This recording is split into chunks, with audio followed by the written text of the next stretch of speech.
Drogas, dinero y mujeres. Conoce las historias de los jefes de cárteles más poderosos basados en hechos y testimonios reales. Mundo Narco recorre la vida de los grandes líderes de la mafia.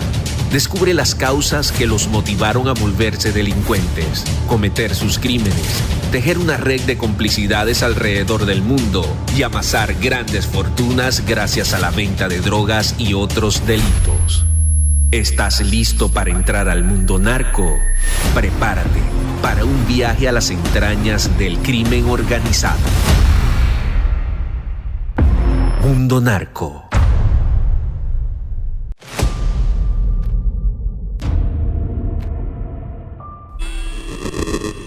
¿Su nombre? Joaquín Guzmán. ¿Algún otro nombre? Al Chapo. ¿Su lugar de nacimiento? Latuna, municipio de Araguato.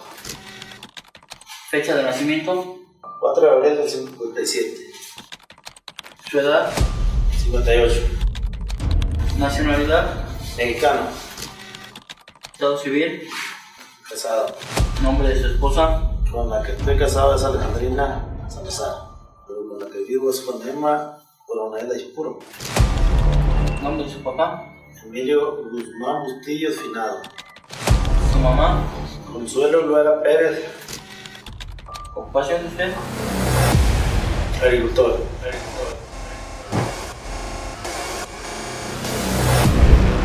Desde su primera captura el 9 de junio de 1993, en la frontera entre México y Guatemala, Joaquín El Chapo Guzmán ganó fama de traicionero, mujeriego e incluso de ser un poderoso empresario acaudalado de las drogas.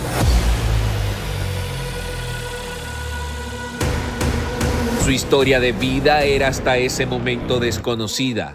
Los que trabajaban con él sabían que aquel hombre, de baja estatura, corpulento y con un bigote prominente, era originario de La Tuna en el municipio Badiraguato, Sinaloa. No llevaba una buena relación con su padre.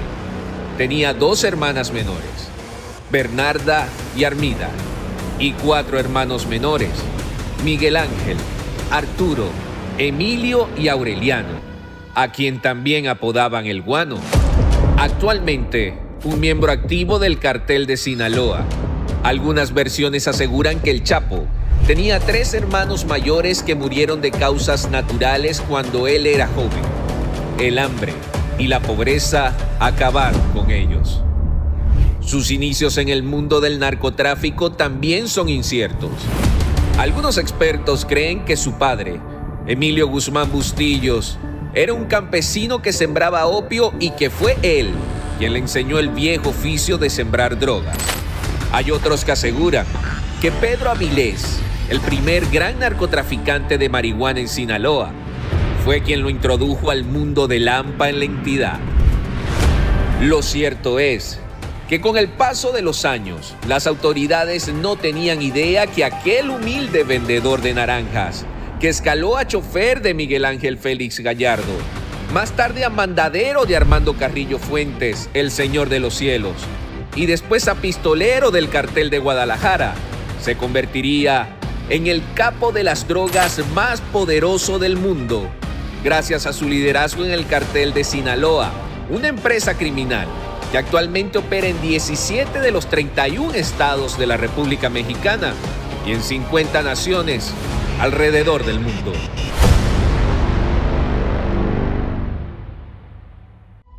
Bienvenidos a Mundo Narco, un espacio en el que hablaremos acerca de los criminales más notorios de México, de América Latina, de gran parte del mundo. En esta ocasión vamos a aperturar este nuevo proyecto de Mundo Hispánico con un gran compañero, un gran periodista, escritor, autor de múltiples libros y pues, quién más que nos puede hablar también de primera mano de estos criminales, de estos narcotraficantes que han estado en el mundo del AMPA y que tanto daño le han hecho no solamente a los pueblos, sino también a las economías, a las autoridades, y han ocasionado crisis de tales magnitudes, inclusive crisis humanitarias, crisis de cualquier índole en estas poblaciones de México, en las zonas serranas. En esta ocasión hablaremos de Joaquín El Chapo Guzmán, sus inicios en su carrera criminal, su historia, de dónde viene, qué ha hecho, cómo surgió este personaje de ser un humilde vendedor de naranjas a ser el capo más poderoso de los últimos tiempos antes de su extradición a Estados Unidos. Y voy a poder platicar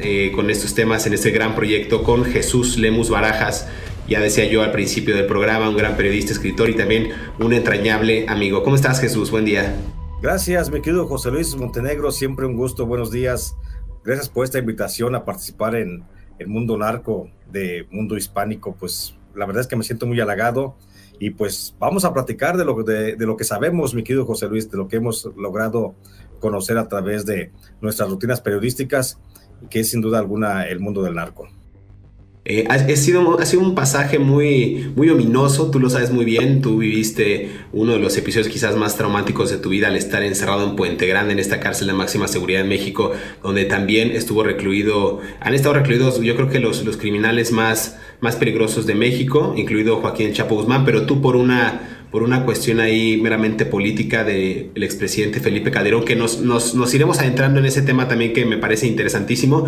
Pero en esta ocasión el tema que propuse y que parte de la producción propuso es Joaquín Archibaldo Guzmán Loera, este hombre ya mundialmente conocido, este mito, este hombre que empezó traficando marihuana en aquellos años, en los años 70s, 80s, con su padrino, digamos, que lo iniciaría en la mafia, Pedro Avilés Pérez, pero también, digamos, un personaje que para algunos puede ser el más sanguinario, el más violento, y para otros el más sensible, el más romántico, el más dadivoso del estado serrano de Sinaloa. Estos contrastes, ¿no? Entonces, a ver, ¿qué podemos decir, Jesús, para empezar a hablar de este personaje que me parece a mí fascinante en términos periodísticos?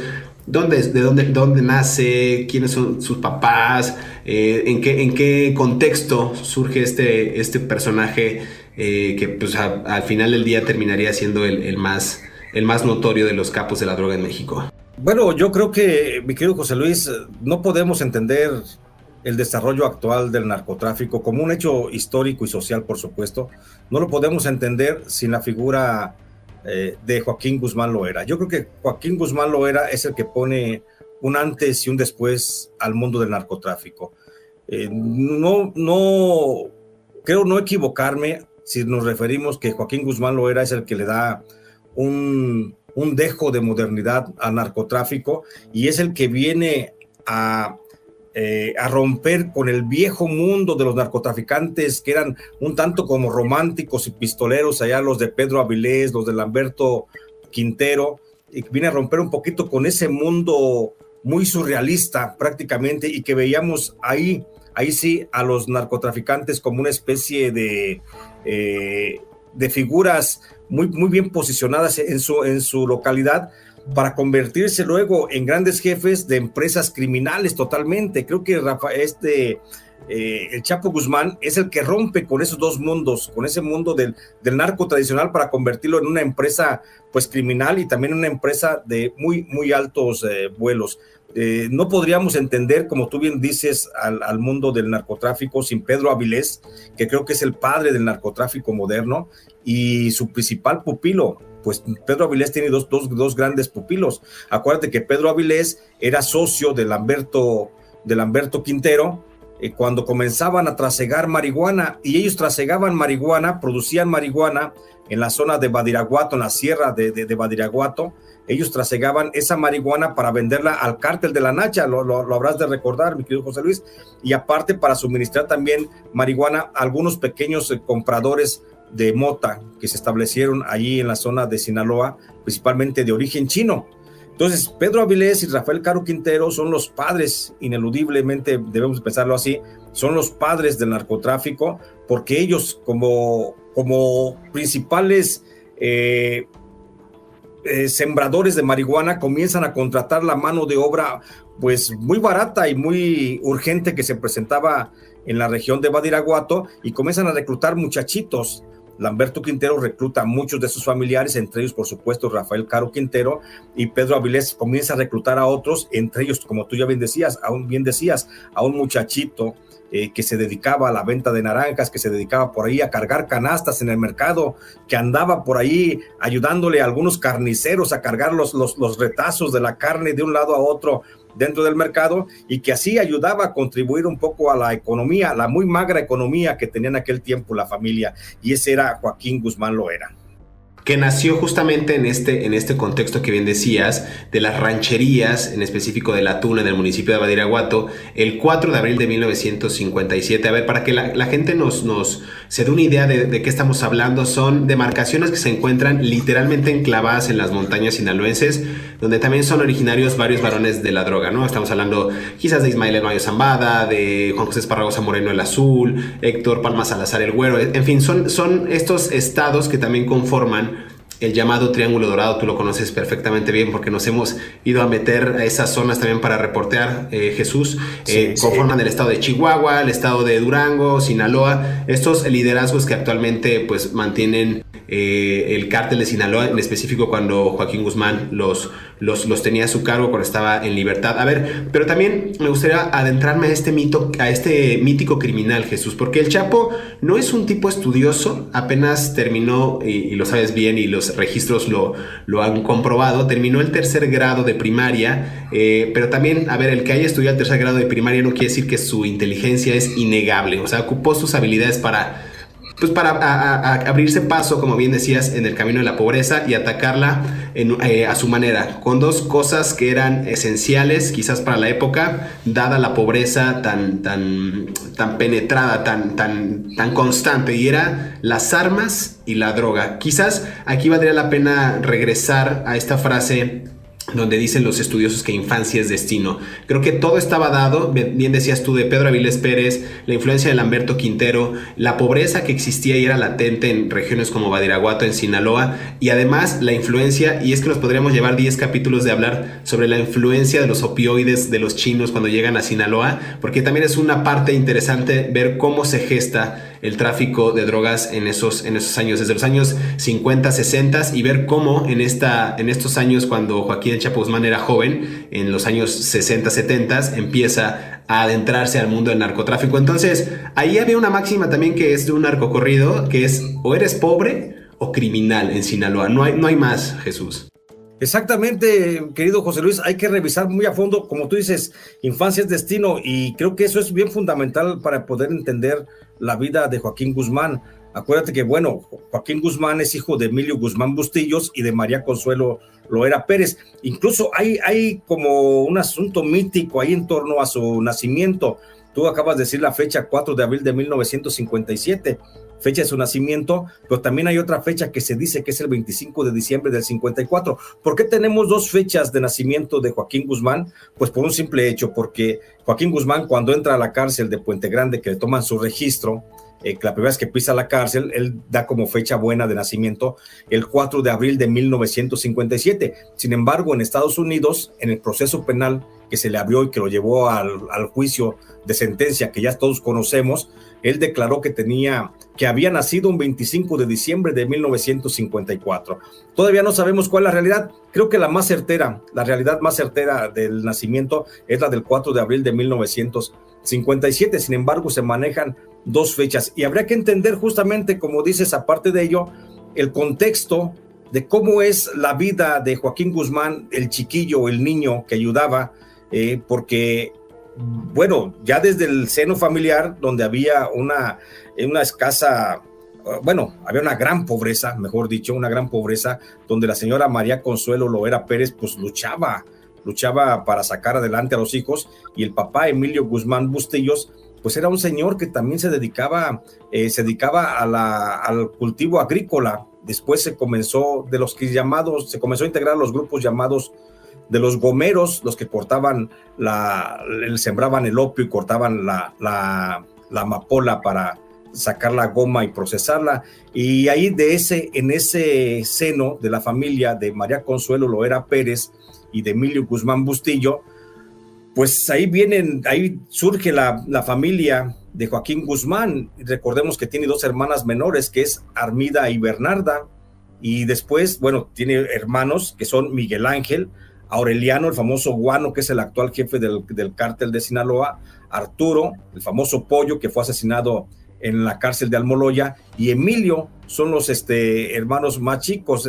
Hay quienes, algunos historiadores le han atribuido que tiene otros 3 hermanos mayores, que son del matrimonio de Emilio Guzmán con otras personas, con otras mujeres, pero de eso todavía así como no está como muy claro y muy definido. El caso es que Joaquín Guzmán, lo que se puede establecer a la luz de la historia, siempre fue, aun cuando era de los hermanos así como más despreocupados pareciera ser, o más desentendidos, siempre estuvo al pendiente de las necesidades económicas que había en la familia, y él comienza a trabajar desde muy chico. Hay quienes lo recuerdan trabajando a Joaquín Guzmán desde la edad de los 6 o 7 años, que te digo, ya andaba por ahí en el mercado de ayudante de carnicero, ayudándole por ahí a un señor que le ayudaba a cargar los retazos de la carne de puerco, y luego después de carnicero se empleó también en una frutería que vendía frutas y flores también, y por ahí el Chapo Guzmán se encargaba de hacer las entregas a domicilio. Fue uno de los primeros repartidores a domicilio, yo creo que hay. Esto estamos hablando en el municipio de Badiraguato. Recordemos, como tú ya bien decías, que él nació en la comunidad de La Tuna, pero él comenzó a trabajar básicamente en Badiraguato. Después de ahí, cuando tenía la edad de algunos 12 años, es cuando es reclutado por Pedro Avilés Pérez, porque fue cuando se dio el boom del crecimiento de las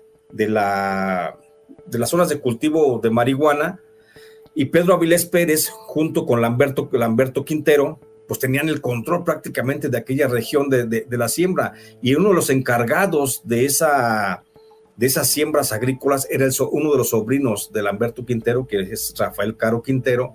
Rafael Caro Quintero fue el que comenzaba a reclutar muchachos, y él fue el que aceptó la propuesta de Pedro Avilés Pérez para que le ayudara, un muchachillo, le ayudara a cuidar algunos cultivos de marihuana, y ese muchachillo era precisamente el Chapo Guzmán. Jesús, vamos a ir a una pausa para seguir hablando acerca de Joaquín el Chapo Guzmán. Me parece muy interesante adentrarnos en estos secretos de la mafia, conocer al personaje, conocer de dónde viene, qué hizo y cuáles fueron las motivaciones justo que lo orillaron a convertirse en el criminal más sanguinario e inclusive el enemigo público número 1 de Estados Unidos hace unos años, antes de su extradición hacia territorio norteamericano. Volvemos, estamos aquí en Mundo Narco, conversando acerca de Joaquín el Chapo Guzmán con Jesús Lemus. Soy José Luis Montenegro, regresamos.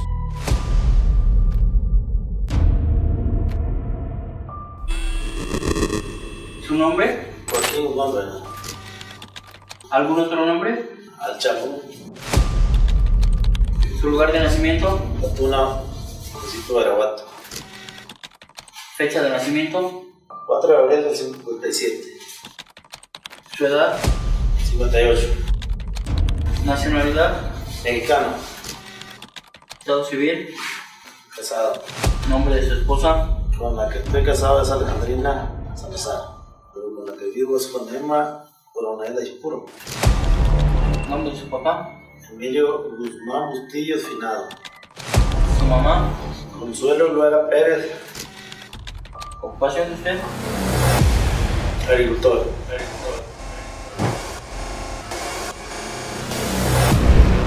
Desde su primera captura el 9 de junio de 1993, en la frontera entre México y Guatemala, Joaquín el Chapo Guzmán ganó fama de traicionero, mujeriego e incluso de ser un poderoso empresario acaudalado de las drogas.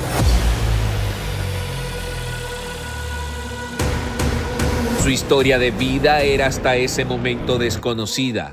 Los que trabajaban con él sabían que aquel hombre, de baja estatura, corpulento y con un bigote prominente, era originario de La Tuna en el municipio Badiraguato, Sinaloa. No llevaba una buena relación con su padre. Tenía 2 hermanas menores, Bernarda y Armida, y 4 hermanos menores, Miguel Ángel, Arturo, Emilio y Aureliano, a quien también apodaban el Guano. Actualmente, un miembro activo del cartel de Sinaloa. Algunas versiones aseguran que el Chapo Tenía 3 hermanos mayores que murieron de causas naturales cuando él era joven. El hambre y la pobreza acabaron con ellos. Sus inicios en el mundo del narcotráfico también son inciertos. Algunos expertos creen que su padre, Emilio Guzmán Bustillos, era un campesino que sembraba opio y que fue él quien le enseñó el viejo oficio de sembrar drogas. Hay otros que aseguran que Pedro Avilés, el primer gran narcotraficante de marihuana en Sinaloa, fue quien lo introdujo al mundo del AMPA en la entidad. Lo cierto es que con el paso de los años, las autoridades no tenían idea que aquel humilde vendedor de naranjas, que escaló a chofer de Miguel Ángel Félix Gallardo, más tarde a mandadero de Armando Carrillo Fuentes, el Señor de los Cielos, y después a pistolero del cartel de Guadalajara, se convertiría en el capo de las drogas más poderoso del mundo, gracias a su liderazgo en el cartel de Sinaloa, una empresa criminal que actualmente opera en 17 de los 31 estados de la República Mexicana y en 50 naciones alrededor del mundo. Regresamos a Mundo Narco, estamos conversando acerca de la vida criminal, los inicios en la mafia de Joaquín El Chapo Guzmán, una conversación en este nuevo producto de Mundo Hispánico, Mundo Narco. Entusiasmado, insisto, por compartir este espacio con colega, periodista, amigo, cómplice de aventuras, Jesús Lemus Barajas. Jesús, hablamos justo de estos inicios en la mafia de El Chapo Guzmán y hablabas algo bien interesante que quiero retomar al hilo para los que nos están escuchando, que fue justo hasta la adolescencia. A ver, ya estamos hablando de esos años álgidos de los años 70, cuando Guzmán Loera se inicia formalmente en el mundo del narcotráfico. Él tenía tan solo 15 años aproximadamente y empieza en el tema del sembradío de marihuana, una actividad rentable para la época. Y a ver, estamos hablando del año 1972 y el mundo también era testigo de la Segunda Guerra de Indochina, también conocida como la Guerra de Vietnam. Y tú lo conoces perfecto. Esta producción y sobre todo consumo de drogas estaba en su apogeo. La aparición también creo que de la heroína, que era pues esta demanda constante, además de la marihuana y otros opioides, que los rancheros pasaron de ser el clásico ranchero de caballo, de bota, de sombrero, a convertirse, ya lo decías muy bien tú, a unos empresarios de la mafia. O sea, ya tener una empresa criminal que tuviera no solamente esta rentabilidad a través de la marihuana, sino, insisto, la aparición de los opioides y de algunas otras drogas como la heroína fue lo que potenció que estos narcotraficantes, pues en tiempo récord, se convirtieran en importantes varones de la droga. Y esto también vale la pena mencionar como contexto pues del tema del narcotráfico, que justo fue el prohibicionismo global impulsado por el entonces presidente de Estados Unidos, Richard Nixon, que bloqueó todas las mafias transatlánticas de las redes delincuenciales que existían en ese momento. ¿Y esto qué significa? Que al bloquear el expresidente de Estados Unidos, Richard Nixon, esta entrada de otros países o de rutas marítimas o aéreas de países que estaban atentando en ese momento contra la integridad de Estados Unidos, ¿qué pasa? Que México, al ser el vecino cercano, quizás en ese momento todavía no lo sabían, el vecino incómodo,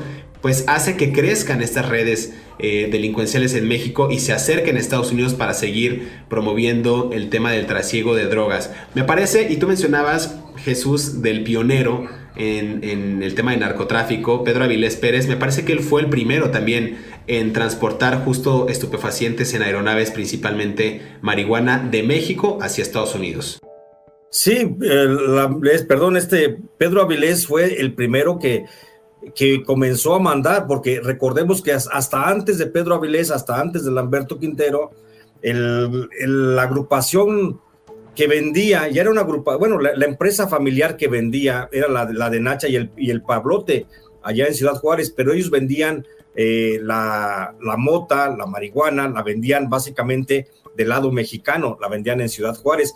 Entonces muchos soldados que llegaban ya de la guerra de Vietnam, como tú ya bien dices, de las guerras de Asia, donde se habían ya lanzado Estados Unidos a expandir su imperio, muchos soldados que llegaban con adicciones, llegaban a comprar pues la droga hacia el lado de México, y ellos venían. Ahí es cuando Pedro Avilés, Lamberto Quintero observan esa posibilidad de trasegar drogas hacia Estados Unidos y son los primeros en mandar algunos cargamentos de droga desde México hacia Estados Unidos. No hay que perder de vista esa sociedad entre Pedro Avilés y Lamberto Quintero, porque luego, justamente después de ese rompimiento entre Pedro Avilés y Lamberto Quintero, cuando Lamberto Quintero es extrañamente asesinado por algunos de sus enemigos de amores, eran enemigos de amores, no eran siquiera enemigos del mundo del narcotráfico, es asesinado Lamberto Quintero. Pedro Avilés es cuando decide armarse en grande, decide trasladar, comienza a pensar en la posibilidad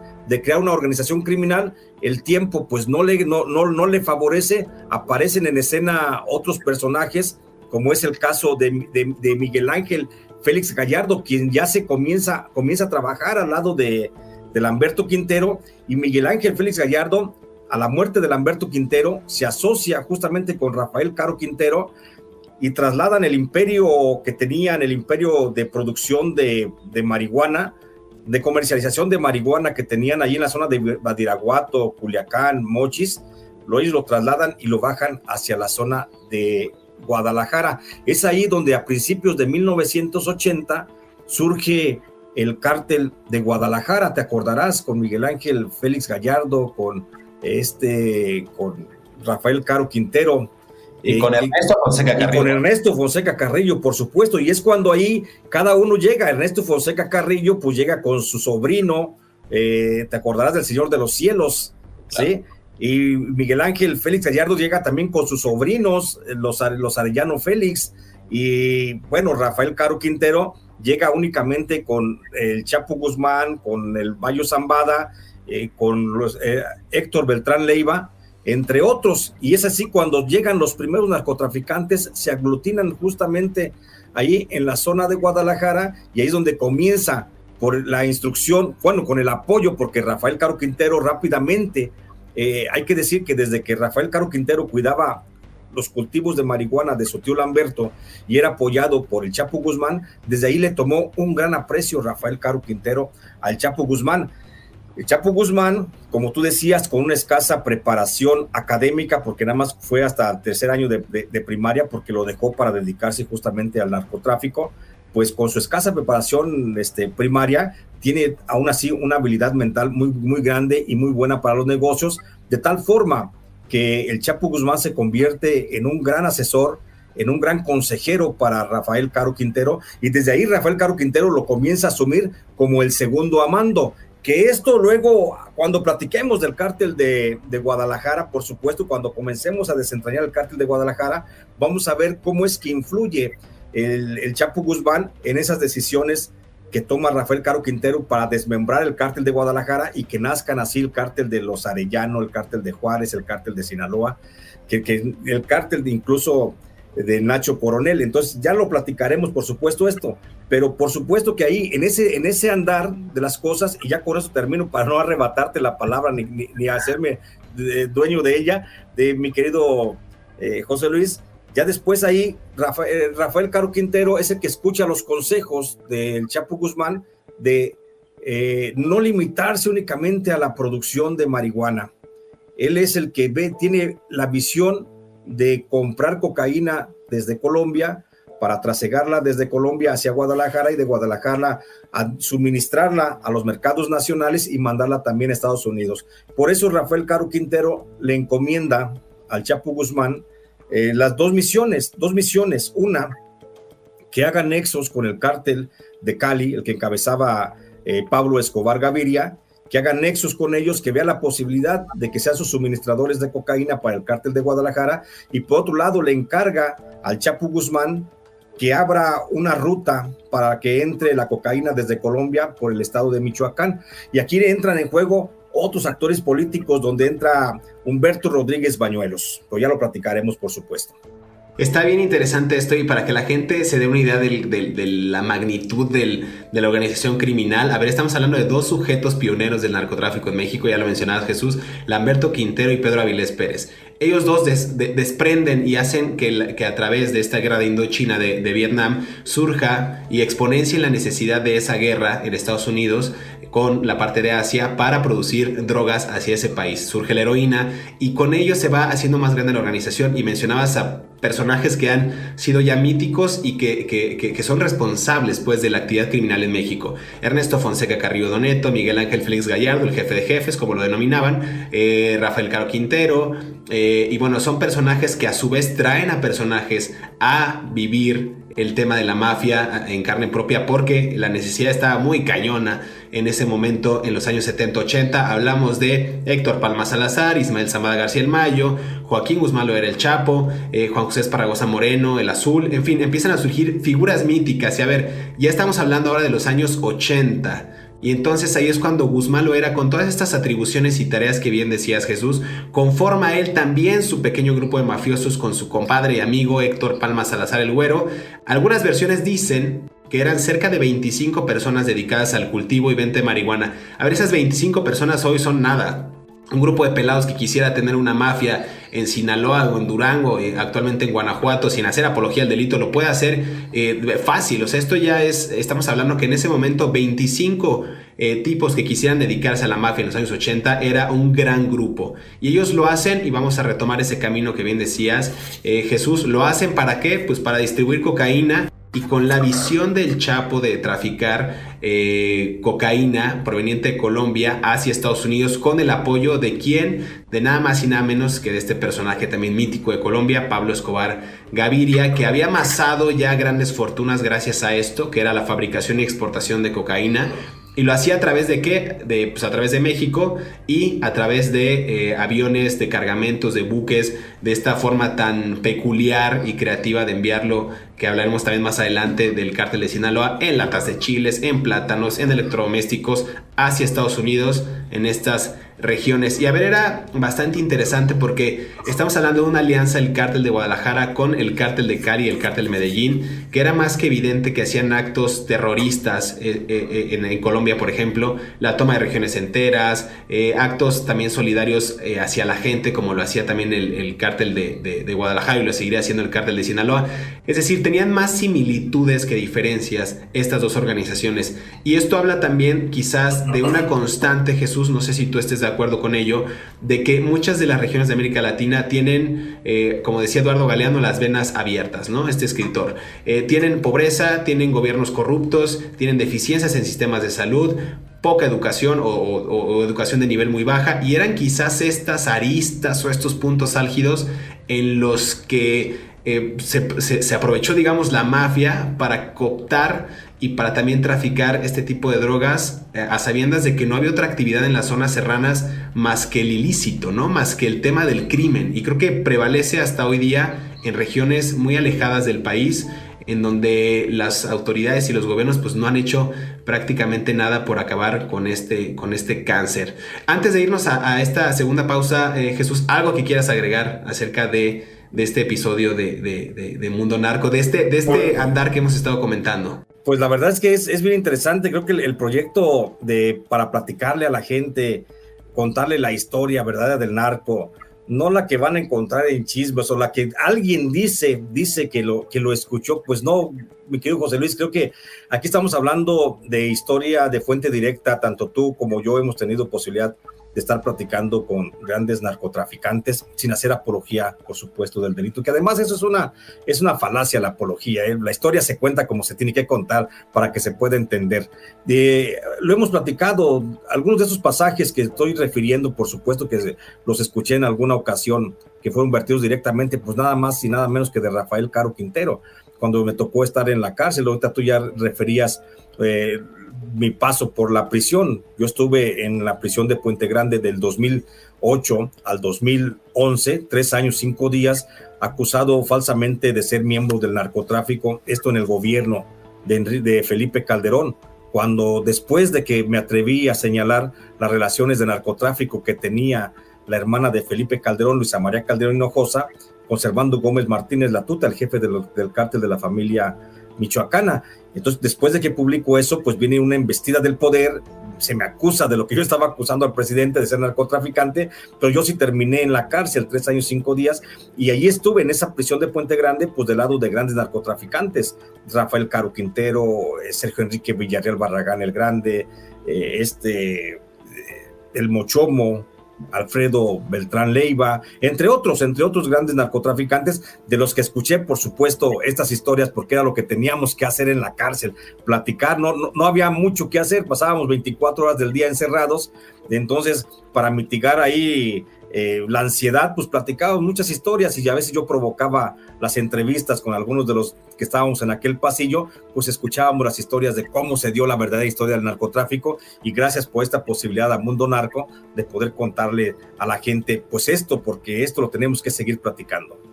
Jesús, vamos a escuchar esta cápsula que preparamos para los que nos están escuchando, y en el tercer y último bloque me gustaría entrar de lleno con esto que acabas de mencionar, la experiencia que tuviste en la cárcel, porque nos da pie a hablar sobre los negocios del cártel de Guadalajara, y también cómo es que hasta este momento, hasta hoy día, estamos 31 de mayo del 2022, sigue y prevalece el poder del cártel de Guadalajara, pero ahora el cártel de Sinaloa, y lo que se avecina con el liderazgo de, digamos, la herencia que deja Joaquín Chapo Guzmán con los hijos de este personaje, los Chapitos. Volvemos, no se despegue.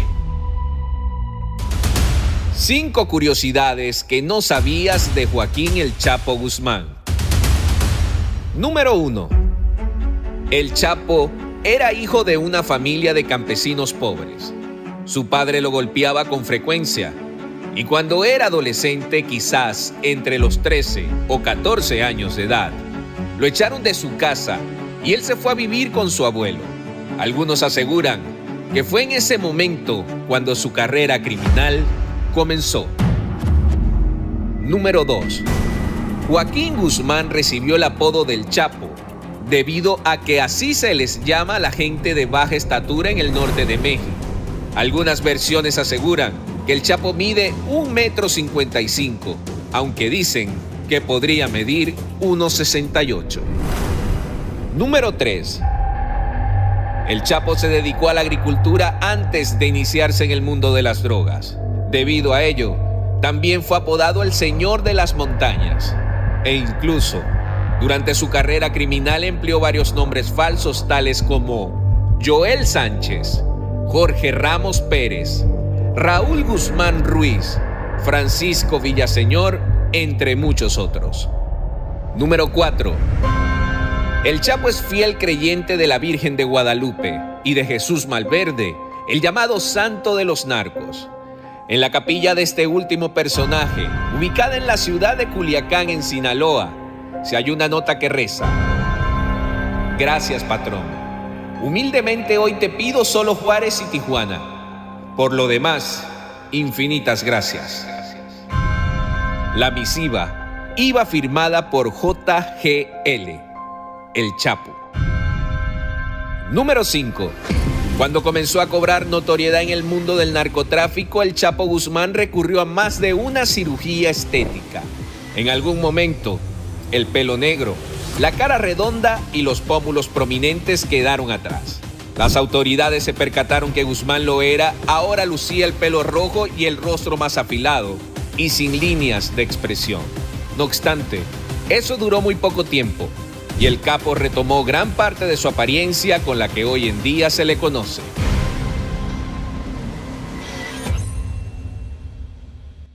Regresamos a Mundo Narco, estamos conversando acerca de Joaquín el Chapo Guzmán, su vida, sus inicios en la mafia. Ya hemos hablado acerca del contexto también económico, político y social que circundó, que arropó, digamos, y que provocó también y auspició que las actividades criminales del cártel de Guadalajara después se convertía en el cártel de Sinaloa, y que todos estos personajes de los que hemos hablado, de Lamberto Quintero, de Pedro Avilés Pérez, de Miguel Ángel Félix Gallardo, de Ernesto Fonseca Carrillo, de Rafael Caro Quintero, de Joaquín el Chapo Guzmán, del Mayo Zambado, todos están amparados por esta actividad criminal. Pero antes de continuar con la historia, yo le comentaba a mi colega amigo Jesús Lemus que justo para saber la entraña y conocer el tema del narcotráfico en México hay que vivirlo en carne propia. No hay periodista de investigación o no hay reportero de investigación que se jacte de serlo si está detrás de una computadora, nada más detrás de un portal de noticias o de un Wikipedia extrayendo datos. Tienes que vivirlo, tienes que gozarlo, tienes que sufrirlo, lamentablemente. y una de las experiencias quizás más aterradoras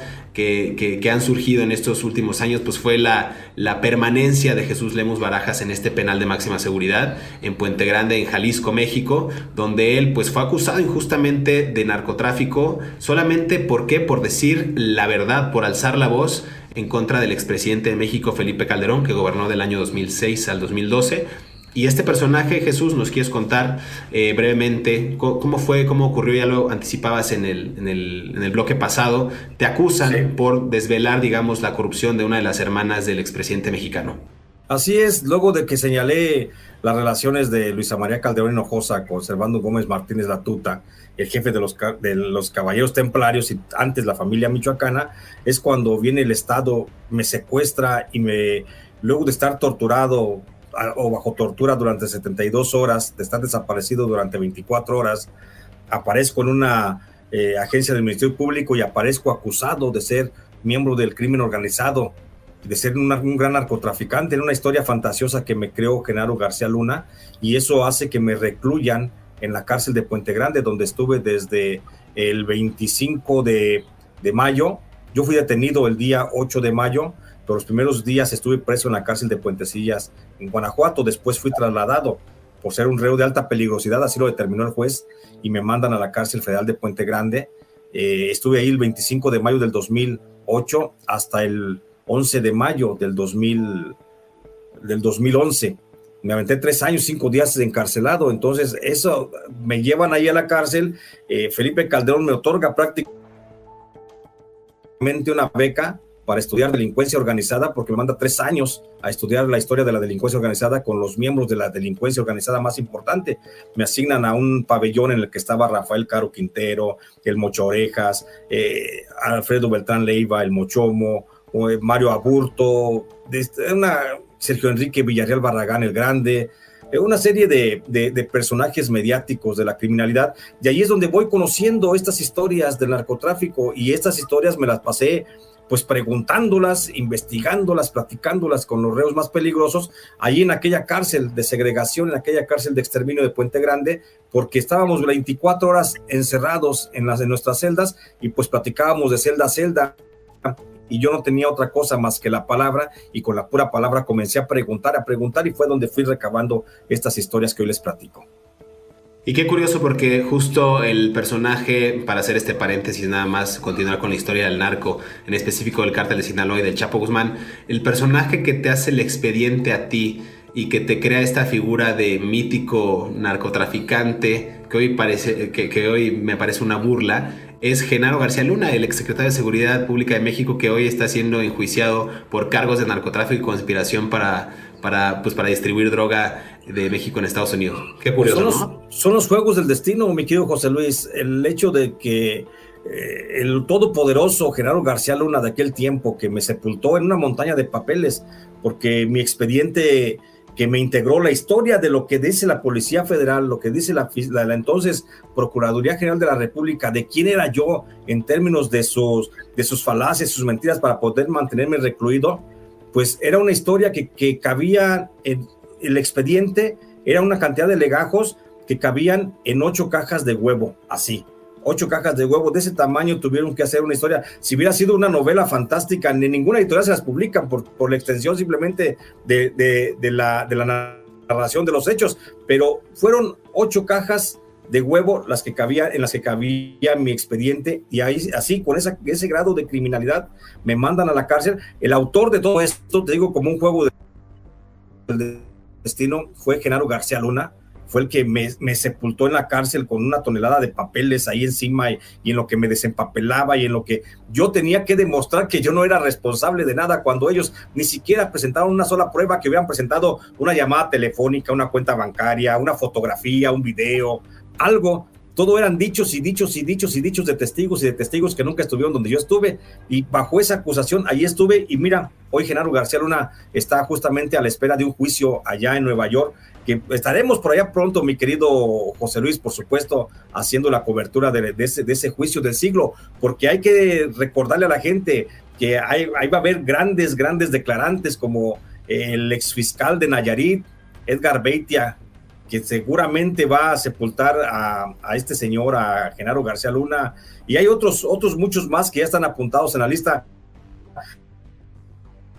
Hablan del gobierno de Estados Unidos, bueno, los encargados del proceso, hablan de por lo menos 17 testigos de peso, los que podría enfrentar el propio Genaro García Luna, y que seguramente lo van a refundir en la cárcel si es que Genaro García Luna no llega a una negociación antes con la Fiscalía de Estados Unidos y ofrece como garantía de su salvación la cabeza, digo en términos policíacos, en términos de justicia, la cabeza del expresidente Felipe Calderón.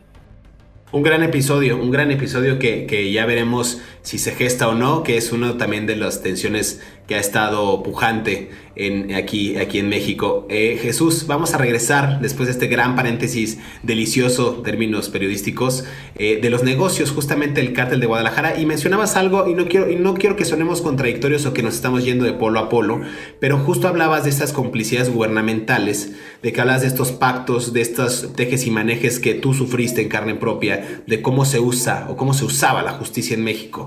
En ese entonces, estamos hablando de la década de los 80, ya finales de la década de los 80, no existían graves expresiones de la violencia como las conocemos hoy.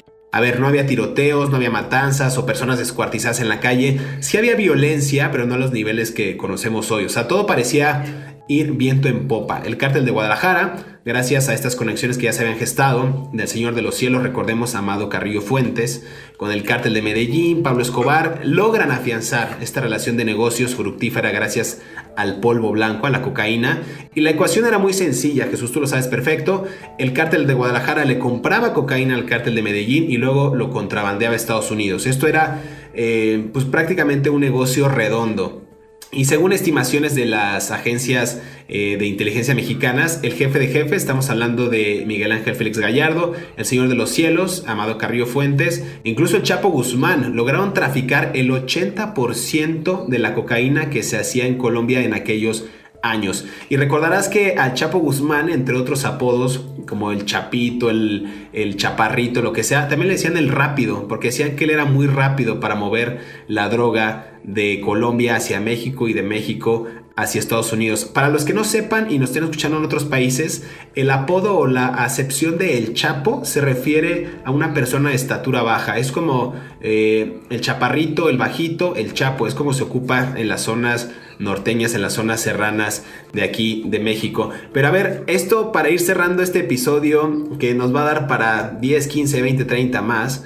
En el año 1985, Jesús, tú sabes qué pasó cuando se fractura el cártel de Guadalajara. Estamos hablando del asesinato del agente de la DEA, de la Agencia Antidrogas de Estados Unidos, Enrique Camarena Salazar, mejor conocido como el Kiki. Quizás ese es un punto de quiebre muy, muy fuerte para la organización, porque quizás llama la atención y pone los ojos de todas las organizaciones de seguridad del mundo y sobre todo de Estados Unidos en el cártel de Guadalajara. Asesinan al agente de la DEA, que ahí hay versiones encontradas, decían que trabajaba como doble agente, que quizás sí pertenecía al cártel de Guadalajara, no sabemos, es como un mito que también circunda por el tema del narcotráfico, pero es ahí cuando también empieza la debilidad y se empieza a fragmentar y se empieza ya a diseccionar el cártel de Guadalajara como lo conocíamos, como organización única del narcotráfico en México. Yo creo que hay dos factores, mi querido José Luis Montenegro, hay dos factores que hacen que se fracture el cártel de Guadalajara como organismo hegemónico en el trasiego de drogas. Tú lo acabas de señalar puntualmente.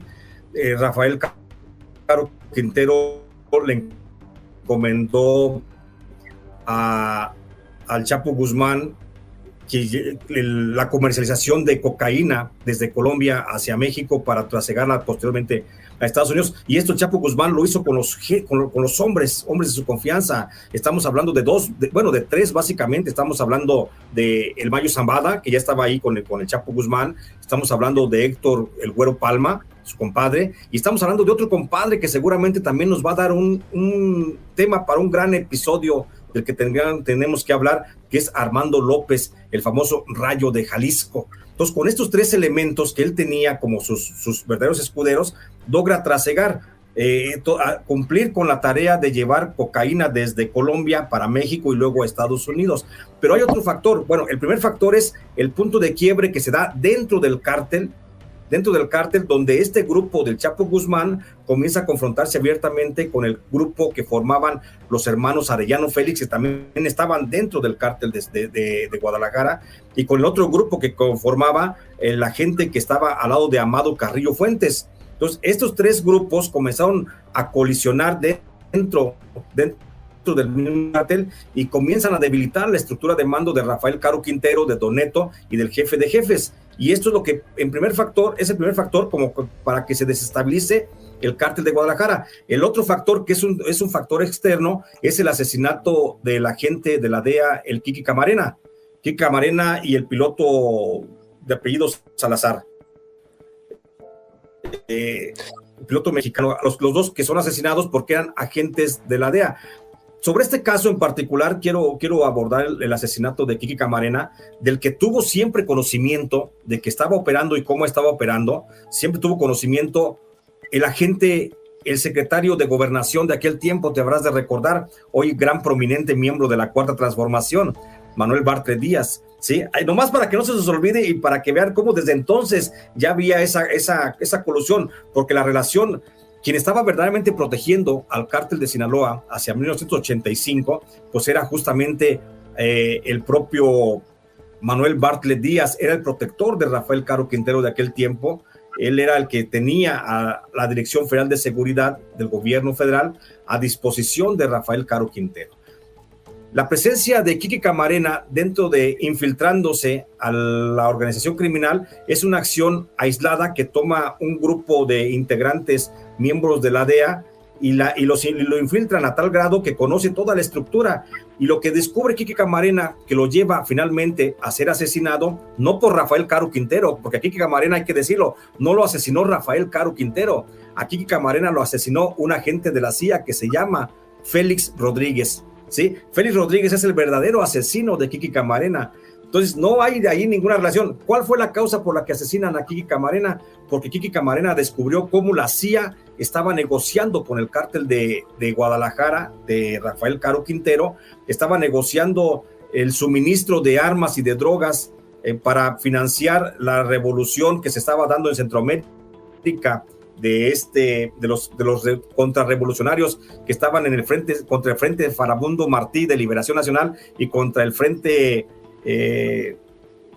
Sandinista, el Frente Sandinista de Liberación Nacional, unos en El Salvador, otros en Nicaragua. Lo que la CIA estaba haciendo era entregarle al cártel de Guadalajara armas a cambio de cocaína, con la que ellos traficaban cocaína hacia los grupos contrarrevolucionarios de Centroamérica, y los grupos contrarrevolucionarios de Centroamérica pues les ayudaban ahí a hacer la revolución en ese país. Eso fue lo que descubrió realmente Kiki Camarena. Kiki Camarena descubre un campo de entrenamiento que le dispuso o que le pidió la CIA al cártel de Guadalajara, que estaba en Veracruz. Eso fue lo que descubrió Kiki Camarena, que en ese campo de entrenamiento de Veracruz estaban siendo entrenados agentes contrarrevolucionarios de Nicaragua y de El Salvador.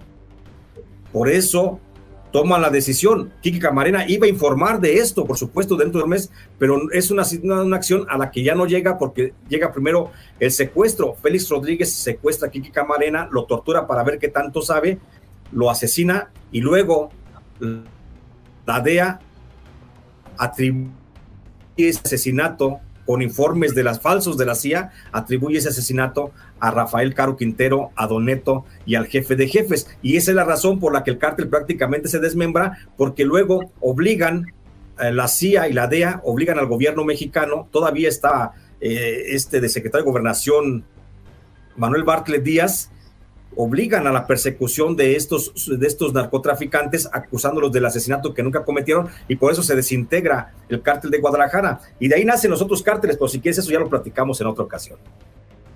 Mira, está buenísimo, se nos está acabando el tiempo, pero nada más para finalizar y para dar pie al próximo episodio para que no se lo pierdan de Mundo Narco. Justo decías tú de las aprehensiones: Ernesto Fonseca Carrillo, Miguel Ángel Félix Gallardo y Rafael Caro Quintero. tres de los grandes capos de la droga que estaban teniendo ya su máximo apogeo y habían amasado grandes fortunas con la venta de marihuana, de cocaína y de otros estupefacientes, los capturan. Y aquí hay algo bien interesante un tema muy interesante del que podremos abordar en los siguientes episodios.